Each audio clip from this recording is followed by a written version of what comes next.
tarde para os meus amigos Guilherme e Estevão. Agradecer o convite do Estevão, que foi o idealizador aí desse evento. Agradecer a parceria do Guilherme, são grandes amigos pessoais, né? O Estevão, a gente trabalha muito junto. O Guilherme também é um cara que eu tenho um carinho muito grande. Então a gente vai ter oportunidade. Hoje a gente está dividindo esse bate-papo, né? Tentando levar um pouco de informação para vocês sobre alguns tipos de treinamento, a influência desses tipos de treinamento ou desses tipos de intervenção, acho que é melhor falar assim, né, na força e na flexibilidade. Então, alguma galera que está na sala me conhece, outros não. Meu nome é Vitor, trabalho com as ciências de base, né, prioritariamente, sou professor de fisiologia, bioquímica, biologia, biociências. Sou graduado em educação física, com especialização em ciências da performance humana. Esse negócio de falar título é uma coisa que me incomoda um pouco, não gosto muito, mas fiz meu mestrado também na UFRJ e já era para ter terminado o doutorado, estava com a defesa marcada, mas o coronavírus não deixou. Estava marcado para 3 de abril, a gente teve que adiar. Então, vamos passar aí agora alguns momentos trocando uma ideia sobre treinamento de flexibilidade. Vou aí dar liberdade para o Guilherme e para o Estevão, em algum momento que eles queiram intervir, podem ficar à vontade para intervir durante o nosso bate-papo. Isso aqui, embora esteja slide, esteja com um tom muito grande de aula, o objetivo é ser um bate-papo, uma coisa informal, né? Se eu estiver também passando muito do tempo, né, Estevão, que às vezes dando aula ou dando uma empolgada, você pode me dar um toque, tentar fazer uns 30, 40 minutos de bate-papo com vocês, tá? Esqueci de falar também o laboratório que eu faço parte, né? Que é a minha segunda casa lá, onde eu sou aluno de doutorado, Salos, que é um laboratório integrado de pesquisas em exercício, biomedicina e saúde coletiva, e a eles eu agradeço toda a minha formação, né? Então, vamos lá. Então, antes de começar a falar do treinamento propriamente dito, né, vamos aqui pontuar 3 coisas importantes dentro desse universo da flexibilidade e do alongamento. Primeiro são os conceitos. Né? Embora eu acredite que hoje não exista mais uma distorção e um confundimento entre alongamento e flexibilidade, até uns anos atrás ainda existia um confundimento entre esses 2 termos. Né? Então, se usava alongamento e flexibilidade como sinônimos, quando na verdade não são. Né? A flexibilidade ela é uma qualidade física e o alongamento é a maneira de se treinar essa qualidade física. E aí a gente pode ter esse alongamento realizado de forma máxima, de forma submáxima, realizada partindo de alguns métodos de treinamento de alongamento para melhorar a flexibilidade, que eu vou tentar pontuar esses métodos aqui com vocês. Então, o alongamento é um método de treinamento e a flexibilidade é uma qualidade física, da mesma forma que a musculação está para a força. Né? Então, a musculação ela é um método de treinamento de força. Então, eu treino musculação para melhorar a minha força e eu faço alongamento para melhorar a minha flexibilidade. E aí, uma pergunta que eu faço, né, retórica, envolvendo esses próximos 2 conceitos, seria: todo mundo tem que treinar alongamento? Né? Na verdade, existe uma disseminação muito popular de que o cara chega na academia com dor e ou se passa fortalecimento ou alongamento, né? Cada professor tem uma preferência empírica por uma dessas 2 estratégias, sem de fato avaliar o que está acontecendo, o que está provocando aquela dor, né? Se é algum desvio postural ou se é algo congênito que ele deveria realmente procurar um tratamento medicamentoso, né? Enfim, de uma forma geral, as pessoas encurtadas devem realizar alongamento. Sejam essas pessoas encurtadas por algum motivo congênito que não tem tratamento para deixar aquilo, para solucionar aquele problema definitivamente, ou seja, as pessoas que passam por encurtamento devido a uma imobilização por lesão, ou devido a trabalhar na mesma posição o dia inteiro, essas pessoas se beneficiariam do treinamento de alongamento, porque o encurtamento compromete tanto a postura quanto a capacidade de desenvolver força. Né? Mas existem pessoas que são hipermóveis, inclusive a gente tem testes para medir hipermobilidade. O próprio Flex Test, que é um teste bem popular e bem corriqueiro, bastante aplicado para mensurar a flexibilidade, ele tem pontos de corte onde ele caracteriza a hipermobilidade. Veja bem que uma pessoa tem uma boa flexibilidade não quer dizer que ela seja hipermóvel. A gente tem testes específicos para avaliar a hipermobilidade, né, que nessa aula eu não trouxe, porque não cabe aqui. Eu só queria pontuar antes esses conceitos entre alongamento e flexibilidade e o que seria encurtamento e hipermobilidade, para que a gente consiga visualizar de maneira bem clara pessoas que têm necessidade de treinar alongamento e pessoas que o alongamento pode ser prejudicial. O cara que tem hipermóvel tem instabilidade articular por natureza dessa característica. Então, não é vantajoso para ele que ele possa aí, ampliar mais ainda seus níveis de flexibilidade. Quando eu penso no treinamento de qualidade física, a gente tem métodos específicos de treinamento para cada qualidade física, né? Então, se eu penso no treinamento de força, eu tenho muitos métodos, né? Dezenas, talvez centenas de métodos. Né? Eu tenho lá a pirâmide, o drop set, o rest pause, o método tradicional, o método excêntrico. São inúmeros métodos. Quando eu penso no treinamento aeróbio, eu vou ter lá o intervalado, vou ter o contínuo, intervalado de alta, intervalado de média. Né? Então, eu tenho ali vários métodos para treinar as qualidades físicas. E quando eu falo em flexibilidade, eu vou ter basicamente 3 métodos para treinar a flexibilidade. Obviamente, esses métodos podem sofrer variação, até porque tudo é muito mal definido em relação às recomendações de prescrição. Né? O Colégio Americano ele tem essas recomendações definidas por eles, mas muitas vezes os artigos eles entram em atrito, né? Mostrando que um tempo diferente daquele, ou um volume diferente, número de séries de alongamento diferente daquele sugerido pelo Colégio Americano, possa ser mais efetivo do que aquele que o Colégio Americano sugere. Tá bom? Então vamos falar um pouquinho desses métodos. Né? Na verdade, são 3 métodos, e aí eu já vou começar a falar da eficiência deles em aumentar a flexibilidade de forma aguda e de forma crônica. Né? Então, eu vou pontuar agora, também antes de entrar nisso, o que seria uma melhora aguda e crônica. Né? Então, quando eu penso na melhora aguda provocada por um alongamento, eu penso na melhora da amplitude do movimento que acontece nos momentos imediatamente após a realização do alongamento. Obviamente, assim que eu acabo de alongar, eu fico por alguns minutos, né, com uma capacidade maior de gerar amplitude de movimento para aquele segmento. Isso vai se perdendo até que eu faço outra sessão e alongo de novo, tenho mais um efeito agudo, e conforme eu vou somando os efeitos agudos, ao longo do tempo, né, de acordo com a qualidade e com a rotina de treinamento, né, com a frequência de treinamento de alongamento, eu vou ganhando amplitude de movimento, mesmo sem ser imediatamente após a prática do alongamento. Ou seja, isso é um ganho crônico. Né? Se eu comparo a minha flexibilidade hoje com a minha flexibilidade daqui a um mês, independente de ter acabado de alongar ou não, e ela está maior, isso foi um ganho crônico que eu consegui com o treinamento de alongamento. Quando eu acabo de alongar e percebo que a minha amplitude de movimento está maior, isso foi um ganho agudo. Quem não tiver entendido isso muito bem, bota no chat que daqui a pouco, quando a gente liberar para as perguntas, a gente volta lá e eu reexplico. Na verdade, todos os treinamentos têm respostas agudas e adaptações crônicas. E o de flexibilidade também. Tá? Então, vamos lá. Vamos falar primeiro do método estático. Eu vou tentar aqui descrever ele para vocês, e descrever falando é muito complicado, mas eu vou tentar. Né? O método estático, a gente olha para essa figura da menina aqui do lado esquerdo, e o que ela está fazendo? Ela está pegando um segmento e alongando uma musculatura desse segmento, nesse caso quadríceps, né? E ela está movimentando, flexionando o joelho dela com o calcanhar em direção ao glúteo. Quando ela começar a sentir um ligeiro desconforto, ela vai sustentar esse segmento nessa posição por algum tempo. E vai fazer isso a quantidade lá de vezes que tiver recomendado para que ela faça. Tá? Esse é o método estático. Então, é o que o slide diz aí para a gente, através de um movimento lento, o músculo relaxado é direcionado até o final da amplitude articular e a posição é mantida por uma determinada duração. Né? Esse método provoca o alcance de maiores amplitudes de movimento, já vou dizer o porquê.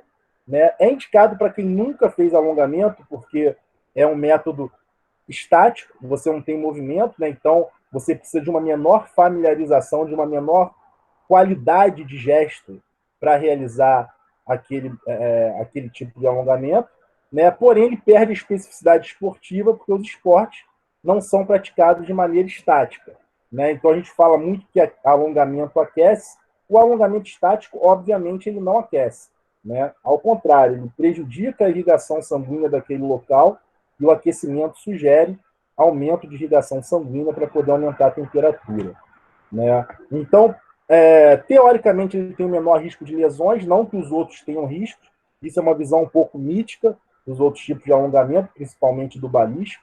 Tem fácil aplicação e execução, e ele provoca um menor reflexo de estiramento. O que seria esse reflexo, né? A gente tem um próprio receptor chamado fuso muscular, que ele reage ao estiramento excessivo com ordem de contração, né? Então, se você tem ali um movimento de estiramento muito forte ou muito rápido, a resposta do fuso é maior. E isso te permite que você estire menos aquele segmento, né? Então, se você faz devagarzinho, você estimula menos o fuso muscular e isso acaba te possibilitando atingir uma maior amplitude. Então, aqui, os estudos eu vou passar bem rápido, né? O objetivo não é ficar discutindo estudo, é tentar instrumentalizar vocês. Esse aqui é um estudo que avaliou os efeitos de uma sessão de alongamento estático no ganho de flexibilidade de forma aguda, tá? E ele vai mostrar para a gente, isso aqui foram do lado direito está o alongamento, né? E do lado esquerdo está a maneira como ele mediu os ganhos de flexibilidade. Aquele aparelho ali agregado ali na perna dele é um flexímetro, que é um aparelho que se usa para medir amplitude de movimento. E aí esse estudo vai mostrar para a gente que o alongamento estático foi capaz ali de melhorar a amplitude de movimento ali de maneira aguda nos primeiros minutos após a sua realização. E aí aqui vai ter um outro estudozinho que os alongamentos foram feitos nessas musculaturas aí de forma crônica, né? Foram 12 semanas de treinamento. Aqui ele vai incluir mais uma variável que é interessante a gente avaliar, né? Todos os grupos faziam 45 segundos de alongamento, porém com um formato diferente. Um grupo fazia três séries, né, de 15 segundos do alongamento estático, enquanto o outro grupo fazia 9 séries de 5 segundos. Ou seja, o volume final era o mesmo, mas o tempo que a musculatura era mantida sob o estímulo de alongamento variava.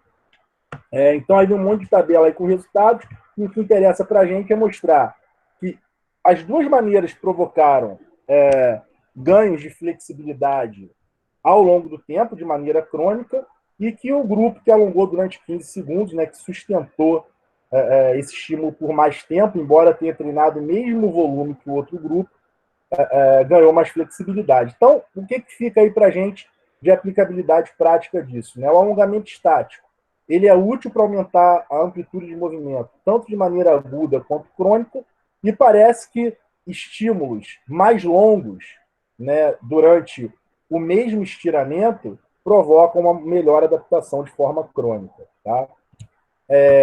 O método balístico, né, também chamado de método dinâmico, né, na verdade é um alongamento feito com movimento. Né? Alguns autores discutem essa nomenclatura, é dinâmico, é balístico, mas na verdade são sinônimos. Né? Alguns autores falam que o balístico é quando esse movimento é realizado de maneira brusca e dinâmico quando ele é realizado de uma forma mais cadenciada, mas a gente usa via de regra como sinônimos. Né? Então, são movimentos forçados e repetidos ao extremo, aproveita energia cinética, enfim. Como é que a gente caracteriza, como é que a gente pode tentar à distância visualizar esse alongamento? Né? Pensa nos lutadores, jogador de futebol, que alonga dando chute para o alto, né? Rodando a perna para fora. Então ele está alongando ali musculatura e se movendo. Esse tipo de alongamento aquece, ele aumenta a temperatura corporal. Né? Então, quando a gente ouve falar, o cara alongou para aquecer. Não, só se foi balístico. Os outros alongamentos não têm esse poder de aquecimento. O problema do método balístico é que a gente sabe muito pouca coisa sobre ele. Né? Existe um preconceito em cima desse método que diz respeito à probabilidade de gerar lesão. Isso, na verdade, é uma visão preconceituosa. A gente não tem nenhum estudo sobre lesão em método balístico. Na verdade, a gente tem poucos estudos bons sobre lesão, né, e sobre balístico, pelo menos que eu tenha tido acesso até agora, nenhum. Então, é mais uma visão preconceituosa mesmo do tipo de alongamento, que é bem legal até pelo fato aí de aquecer.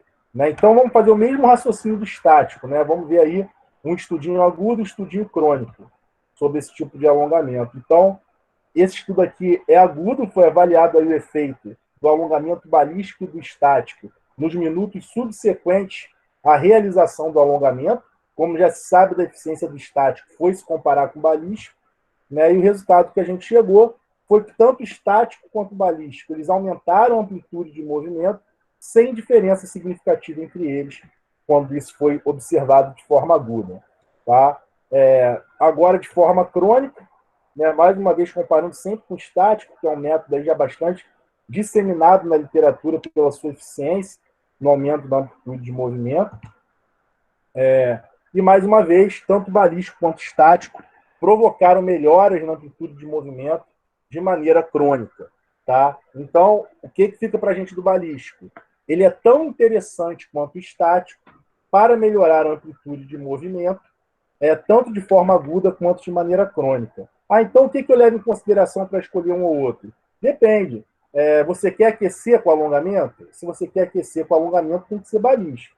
O cara nunca fez alongamento na vida e já vai mandar ele fazer alongamento se mexendo, jogando o braço para o alto, chutando para o alto.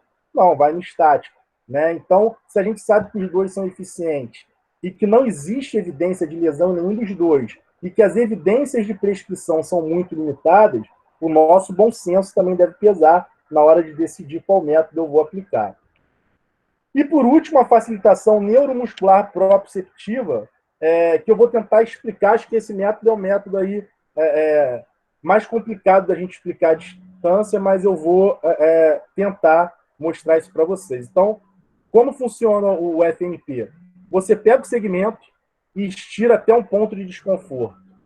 Quando você sente esse ponto de desconforto, você pede para a pessoa fazer uma contração isométrica contra aquele movimento de estiramento. E aí, depois da realização da contração isométrica, ela relaxa e, mais uma vez, você estira aquele segmento até o ponto de desconforto. E quando você faz esse tipo de alongamento, você percebe uma melhora aguda na amplitude de movimento muito grande. Tá? Eu nunca consegui achar estudos que comparassem essa melhora na amplitude de movimento de forma aguda do FNP com os outros métodos e ilustrassem para a gente que o FNP é o mais eficiente, mas a gente vê de forma clara na prática que ele é mais eficiente. Porém, a gente tem algumas limitações no uso dele. Né? Primeiro, como o cara vai fazer uma contração isométrica, tem que ver se o cara tem alguém para ajudar ele ou se é alguma musculatura que ele pode se utilizar de algum apoio, como a gente viu no outro estudo, o cara botou a perna em cima de uma mesa para fazer o alongamento, né? Senão complica muito.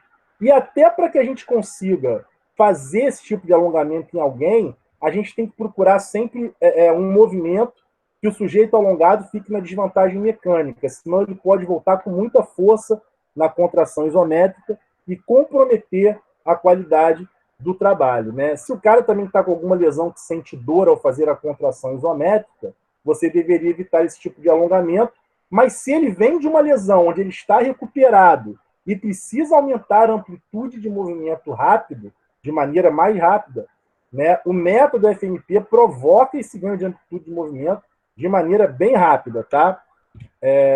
Então, aqui um estudinho agudo, né, mostrando o ganho na amplitude de movimento quando 3 tempos diferentes de contração isométrica foram utilizados, então com 3 segundos, 6 segundos e 10 segundos, e todos os 3 aumentaram a amplitude sem diferença significativa entre elas.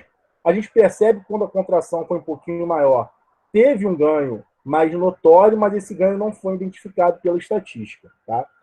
E aqui um estudinho crônico, né, de 8 semanas, os caras treinando ali de maneira o alongamento pelo FNP, fizeram as medidas do ganho da amplitude de movimento no meio dessas 8 semanas e ao final das 8 semanas. E no meio dessas 8 semanas, a maioria dos movimentos testados tinham tido melhoria na amplitude e continuaram tendo pelas próximas 4 semanas. Ou seja, ainda tinha adaptação acontecendo. É um método que, com 8 semanas, ainda não tinha sugado todas as adaptações possíveis dos indivíduos que estavam treinando ele. Né? E aí, a gente viu que todos os métodos provocam benefícios no aumento da amplitude de movimento, tanto de forma aguda quanto crônica. Fica aquela pergunta, qual o melhor método, então? Eu não gosto dessa pergunta. Quem é meu aluno sabe que eu não gosto de escolher pelo melhor ou pior método. Eu acho que a gente tem que pesar o momento da prescrição. Quem vai fazer esse alongamento? Alguém que nunca alongou? Eu passaria estático. Ah, é antes de um evento esportivo, eu quero aquecer o cara já alongando. Eu passaria o balístico. Ah, é um cara que está na tua mão se recuperando de uma lesão, que ele não sente mais dor, né? Não tem mais sintomas, mas ficou com o ângulo de movimento muito comprometido e tem que recuperar rápido. Eu faria o FNP. Tá? Então a gente deve seguir aí um certo bom senso dentro da escolha do método e não simplesmente pensar em discursar o que é melhor ou o que é pior, que são palavras muito fortes para tratar dessas variáveis, tá ok? Então, quando a gente vai montar uma sessão de treino de flexibilidade, a gente tem que pensar no melhor método dentro do bom senso, né?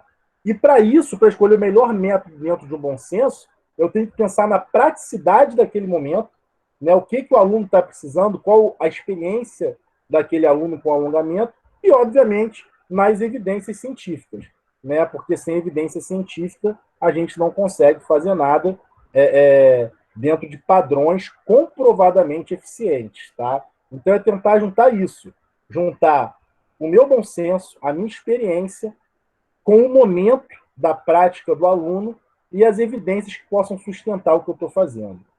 Tá? E aí a gente falou ali do alongamento, a influência dele na flexibilidade, e agora vamos falar da questão da flexibilidade com a força. Né? As pessoas discutem muito isso. Aí o alongamento, eu devo fazer antes, eu devo fazer depois, enfim, vamos discutir um pouquinho isso. Eu acho que ainda não existe um consenso, mas a gente pode pelo menos tentar fazer um apanhado aí da literatura para fazer uma ideia geral sobre esse tema. Né? Então, vamos lá. Esse aqui é o primeiro estudo que saiu, né, sobre os efeitos do alongamento no desempenho da força. E ele viu uma melhora no grupo que alongava, né, em relação à prática, ao desenvolvimento de força nos momentos posteriores. Só que esse estudo tem uma falha metodológica muito grande, né? Foi utilizado o FNP e o cara fazia só a parte da contração, como se aquilo fosse o FNP, ou como se fosse um modelo alternativo de FNP. E quando ele fazia só a parte da contração, na verdade, ele estava treinando força isométrica. Então, obviamente, esses caras tiveram, né, uma melhoria no desempenho da força a longo prazo. Né? Esse aqui avaliou de forma aguda, foi o segundo estudo, né, que saiu para tentar corrigir algumas falhas metodológicas do outro, e ele mostra para a gente que teve redução na capacidade de gerar força, mas também é um estudo que foge da aplicabilidade prática. Você vê aqui o termo prolongado no título, porque ele alongou os segmentos lá do cara durante quase 1 hora. Né? Então, obviamente, que foge muito da aplicabilidade prática de um alongamento que você faz antes da execução de um exercício de força. Então, quando a gente pensa em treinamento de força, por exemplo, a gente pensa em discutir variáveis metodológicas, variáveis intervenientes. Né? O que é isso? Número de séries, intervalo entre as sessões de treinamento, que é a frequência semanal, né? Tempo de recuperação entre as séries, tamanho da massa muscular envolvida. E aí, por que não fazer isso com o tema alongamento? Então, vamos tentar ver algumas variáveis intervenientes e como o alongamento, né, interfere nessas variáveis. Vamos lá. Então, a primeira delas é o teste de força máxima. O teste de força máxima é o teste de uma repetição máxima no exercício de força. Né? Como é que eu faço esse teste de uma repetição máxima? O objetivo dele é achar uma carga que eu movimente, que eu mobilize por uma repetição, e quando eu vou tentar realizar a segunda, eu tenho a falha concêntrica. Né? O que é essa falha? Eu estou tentando fazer um movimento, mas eu não consigo vencer a resistência para completar esse movimento. Né? Então, eu achei a carga que eu consigo fazer uma repetição naquele exercício e não consigo terminar a segunda.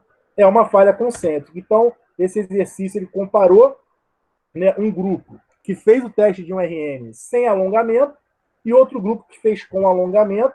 Né? Como foi o leg press? Ele alongou toda a musculatura de membro inferior. A gente deve sempre destacar que o leg press é considerado um exercício sinergista. Né? O que é sinergista? Ele trabalha todos os grupos musculares de membros inferiores. Né? Até a panturrilha em isometria, se der mole, dependendo da posição que o teu pé esteja na plataforma, ele vai trabalhar. Então, ele pode até, dependendo da posição, trabalhar um pouquinho mais de quadríceps, né? Mas, de uma forma geral, ele trabalha posterior de coxa, trabalha glúteo, né? Então, é importante que nesse tipo de estudo a gente consiga alongar todos os músculos do membro inferior. E foi isso que foi feito. E aí, qual é a conclusão que ele vai chegar e vai mostrar para a gente? Que o grupo que não alongou, né, alcançou ali, né, no protocolo sem alongamento, o grupo alcançou uma maior carga no teste de um RM no leg press. Tá? Depois eu vou fazer uma breve reflexão sobre esse efeito deletério, tá? Para a gente ver se ele é importante para a gente ou se não é. Mas, enfim, vamos passando. Teste de repetições máximas. Agora não é mais teste de força máxima. Teste de força máxima é uma repetição máxima. Agora, por exemplo, 10 repetições máximas, 12 repetições máximas, 20 repetições máximas. Eu quero fazer meu teste de 20 repetições máximas. Eu vou achar uma carga onde eu consiga mobilizá-la naquele exercício durante 20 vezes e quando eu tente fazer a 21ª repetição, eu não consiga completar. Eu tenho a falha concêntrica. Né? Então, isso é um teste de repetições máximas.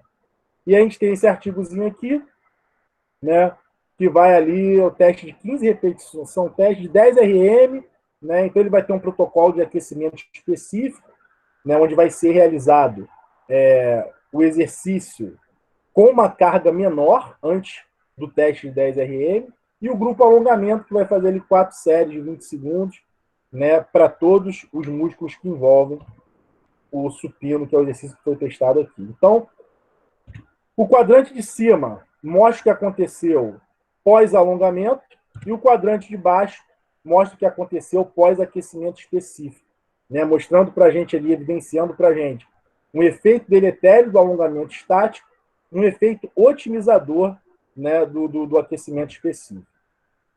Tipos de alongamento e a influência dele na força.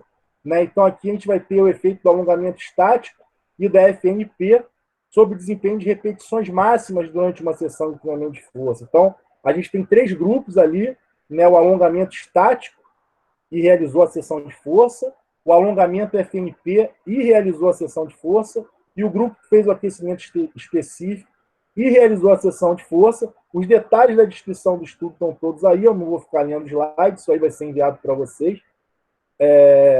E aí vamos para os resultados disso, né?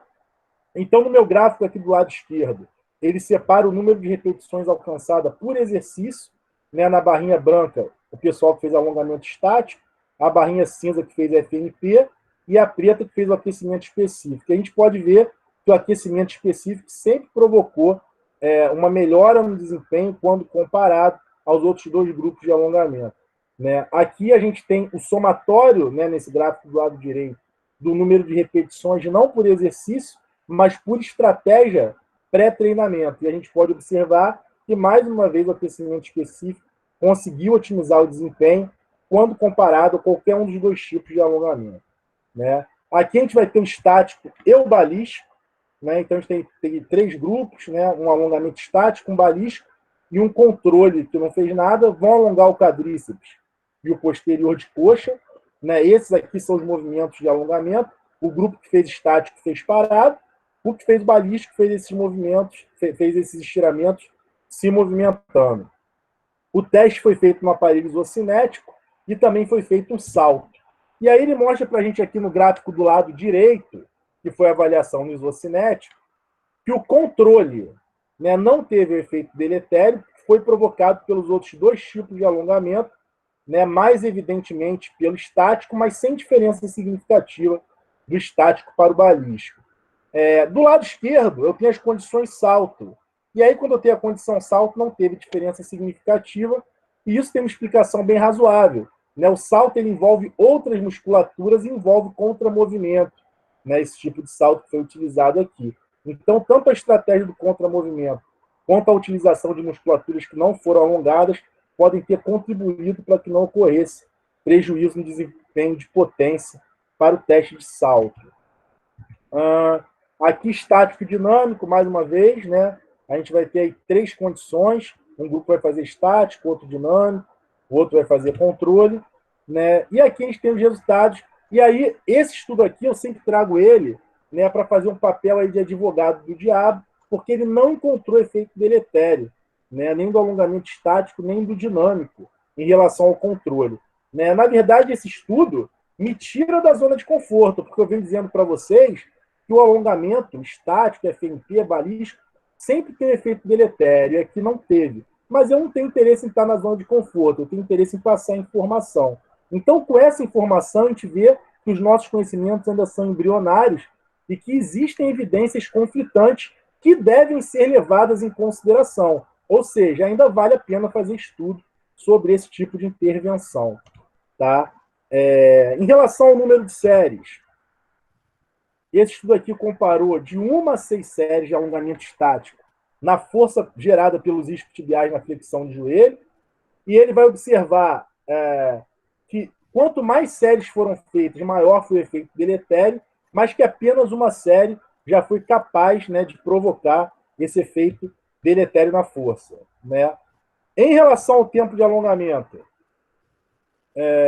esse estudo aqui analisou 2 grupos, né? Um grupo que alongou 30 segundos e outro grupo alongou 60 segundos. Na verdade, é o mesmo grupo que fez 2 protocolos, né? Um protocolo alongando 30 segundos e outro protocolo alongando 60. E o que ele vai mostrar para a gente é que, independente do tempo, 30 ou 60 segundos, ocorreu um efeito deletério na capacidade de gerar força. Vamos lá, mais um, intensidade do alongamento. Essa questão da intensidade do alongamento, né, é muito complicado de ser mensurada, porque não existe um método para avaliar a intensidade de alongamento, e alongamentos submáximos eu não vejo com bons olhos, tá? Não consigo ver a eficiência de um alongamento feito até a metade do ponto de desconforto da dor. O alongamento tem que ser levado até esse ponto, é isso que provoca adaptação, um ganho de flexibilidade, adaptações intramusculares, por exemplo, a nível da titina, né, que já é mais o aspecto fisiológico da coisa, que não é a proposta de hoje discutir isso, embora seja um assunto que eu sou bem apaixonado, né, de mecanismos que conseguem responder aos treinamentos. Então, olha o que esse cara aqui fez, tá? Ele pegou os alongamentos, né, que foram esses tipos que eu estou passando, e aí ele mediu no goniômetro, que é um instrumento que mede a amplitude do movimento em graus, até onde era o ponto de desconforto. Então, para facilitar a gente, vamos botar uma conta de burro. Vamos dizer que ele achou 100 graus em algum desses movimentos. Aí ele queria prescrever a 75%, ele fazia o cara alongar até 75 graus. 50% até 50 graus. Isso é um erro metodológico, porque a relação comprimento-tensão do músculo não é linear. Tá? A mesma coisa quando eu quero prescrever VO2. Eu não posso saber o VO2 máximo. Eu quero prescrever um treino 80%. Então, vou botar ele para consumir 80% desse VO2. Não, tem que fazer uma equação que normalize isso, porque o consumo de oxigênio, né, a cinética do consumo de oxigênio não é linear. A gente tem equações para ajustar, né, qual é o VO2 que é consumido a tantos por cento. E aqui deveria ter sido feita uma estratégia similar, mas não foi. Foi feita uma proporção grosseira dos percentuais baseados numa amplitude máxima.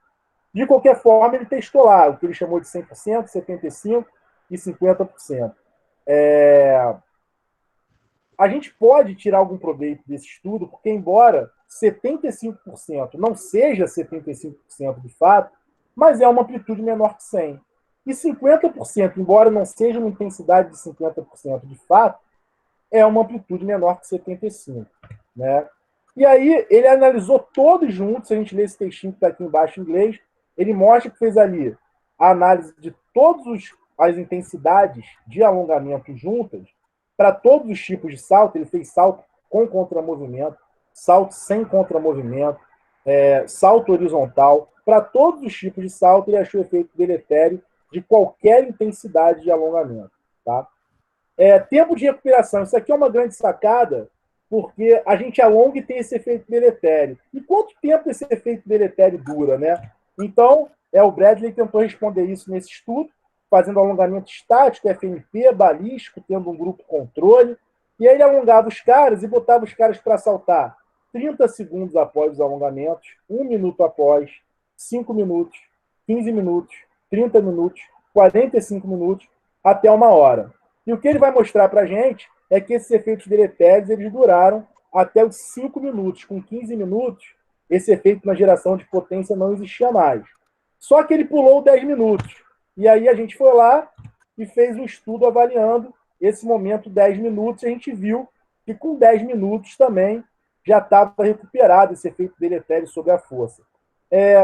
A grande sacada aqui é que a gente tem que pensar o seguinte: estatisticamente estava recuperada, mas matematicamente teve uma diferença de 1 centímetro, né? Então você vê ali que se o cara ele é alguém que depende de saltos para o seu esporte, esse 1 centímetro pode fazer ele bater ou não o recorde mundial. Então, em alguns momentos, a gente tem que fazer uma análise menos cética da estatística e levar umas condições mais empíricas e intuitivas em consideração, principalmente quando se trata de desporto de alto nível.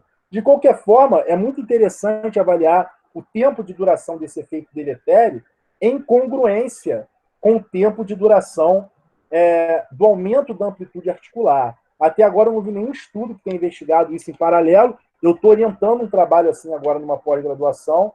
Né? A gente vai tentar observar, fazer o alongamento e ficar durante 24 horas, em alguns períodos fragmentados de tempo, medindo a potência no salto e a amplitude articular. Qual é o objetivo disso? Ver se tem algum momento que eu consiga eliminar esse efeito deletério e que eu continue com o aumento da amplitude de movimento. Tá bom? Então, as hipóteses fisiológicas para esse efeito deletério que o alongamento provoca na força é um distanciamento da actina e da miosina, prejudicando a capacidade do acoplamento dessas proteínas e da geração de tensão. Esse gráficozinho aqui da direita, ele mostra bem claro para mim, ó, conforme eu vou alongando, eu vou subindo, porque eu vou tendo ganhos de força, que são decorrentes de um reflexo fusal, do reflexo daquele próprio receptor, que quando eu estiro quer contrair. Mas quando eu passo de determinado ponto, eu complico a minha vida e começo a ter uma queda nessa capacidade de gerar força. Antes de ir adiante, eu gostaria só de pontuar uma coisa para vocês, tá? Existe efeito deletério do alongamento na capacidade de gerar força? Parece que sim. Mas até que ponto esse efeito deletério é importante para a gente? Né? Então, vamos lá. O cara vai fazer supino na academia e levanta 100 quilos. Aí, depois do alongamento, ele só conseguiu levantar 95. Isso é importante para ele? Não estou falando de um atleta que depende de 100 gramas para levantar medalha de ouro. Estou falando da gente. Pensem nisso, que daqui a uns 5 minutinhos eu vou concluir minha apresentação e vou tentar refletir rapidamente sobre o momento de encaixar esse treinamento de flexibilidade na sessão. Tá? Então, vamos lá, efeito crônico, esse estudo aqui avaliou os efeitos do alongamento em combinação com treinamento de força durante 8 semanas. E aí vem uma série de resultados mostrando o que para mim? Que o efeito crônico não é prejudicial na hipertrofia e na força. Então, embora eu tenha um efeito deletério de forma aguda, parece que de maneira crônica isso pode não ser importante, pode não comprometer as minhas adaptações em ganho de força e em ganho de hipertrofia. Tá? Agora, e quando eu alongo o antagonista do movimento que eu quero executar o gesto de força? Vamos lá. Né? Então, esse estudo aqui, ele alongou o tríceps para fazer um exercício de bíceps e o quadríceps para fazer um exercício de posterior de coxa. Ali está o tempo de alongamento, que durou cada intervenção dessa. Aqui o modelo do estudo. Né? Então, teste de carga, 10 RM, reteste de 10 RM. Aí, um dia, rosca bíceps com alongamento, rosca bíceps sem alongamento. Mesa flexora com alongamento, mesa flexora sem alongamento. E o que ele vai mostrar para a gente é que quando o antagonista foi alongado, melhorou o rendimento na produção de força do agonista. Por que isso acontece? Galera, para que eu ativo um antagonista de movimento durante o treinamento de força? Para estabilizar o movimento. É o que eu chamo de coativação, né? Então, eu vou fazer uma cadeira extensora, vou treinar o meu quadríceps. No momento que eu faço esse movimento, os flexores de coxa são ativados com uma coativação para estabilizar aquele segmento. Obviamente, quanto mais destreinado o cara maior é a ativação. Tanto que uma das adaptações neurais ao treinamento de força é a melhora na coordenação intermuscular, que seria a redução dessa coativação. Mas, de qualquer forma, ela existe. Então, se eu quero fazer extensão, mas estou coativando um músculo que tem como ação a flexão, isso vai impedir que eu gere o meu potencial máximo de realizar essa extensão. Porém, quando eu alongo o antagonista, ele também sofre o efeito deletério na sua capacidade de gerar força. Quando eu alongo o agonista, eu sofro efeito deletério para aquele movimento. Quando eu alongo o antagonista, eu provoco um efeito deletério na capacidade do antagonista gerar força. Só que a geração de força do antagonista é uma geração de força contrária ao movimento que eu quero realizar. Então, ele ficar mais fraco naquele momento, né, mais fraco, entre aspas, é interessante para mim. Então, o mecanismo que faz o alongamento do antagonista melhorar o rendimento da geração de força pelo agonista é a redução dessa coativação, a redução da capacidade do antagonista gerar força. Tá? E quando o alongamento é realizado entre as séries, né? Então, esse estudo aqui avaliou 18 fisiculturistas, 4 séries consecutivas de supino leg press, 80% do RM, os caras fizeram repetição até a falha. E aí teve intervalo de 3 ou 5 minutos. Quem fazia intervalo de 3 minutos, alongava durante 17 segundos nos intervalos. Quem fazia intervalo de 5 minutos, alongava um volume maior, 32 segundos durante os intervalos.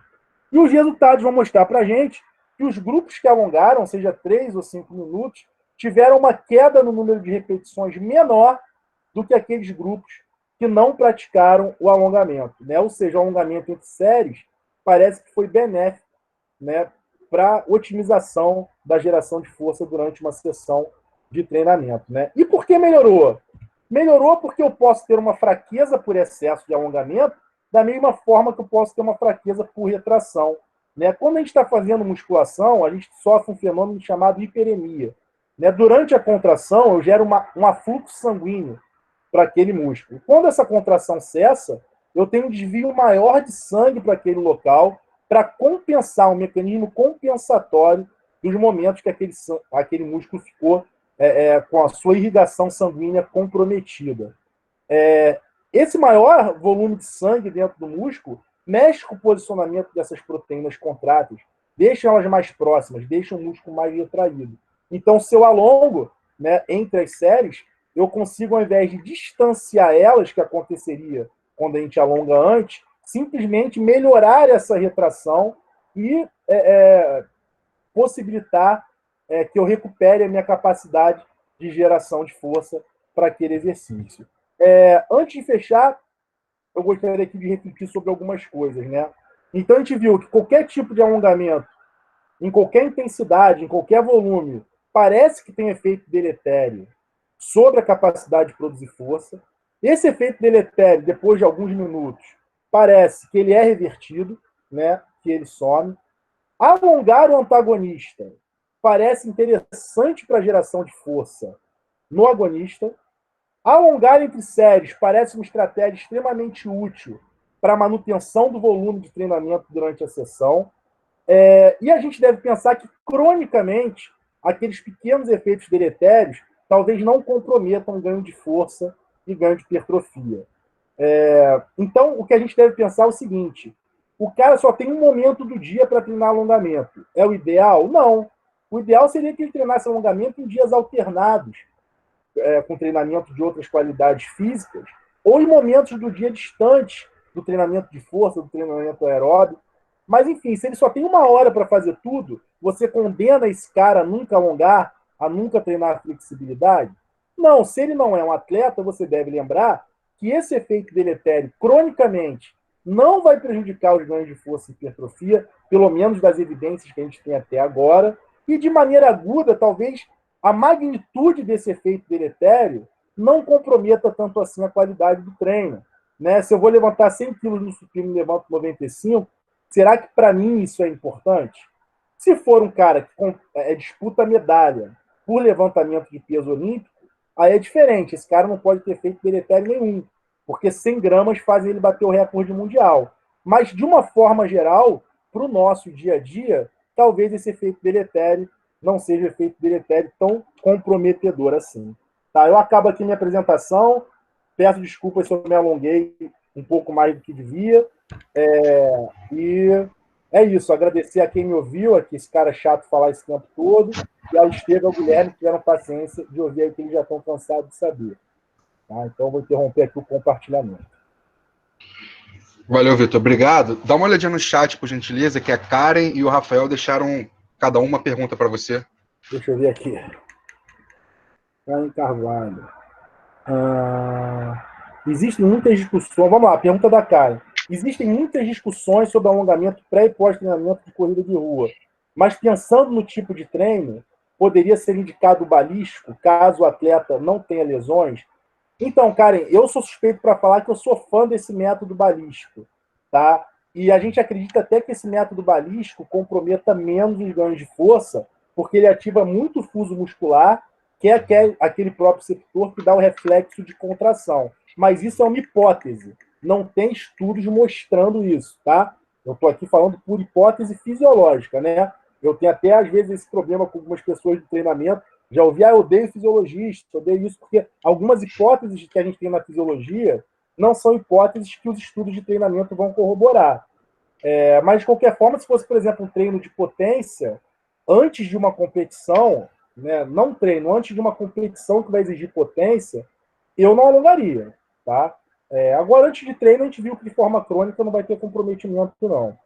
Rafael Vieira, o alongamento FNP em comparação aos outros dois também oferece adaptação crônica mais rápida ou apenas adaptação aguda? Então, empiricamente, o que a gente sabe, né, a gente tem, o Rafael, ele é meu aluno, e a gente tem até um fisioterapeuta que trabalha lá na faculdade e parece que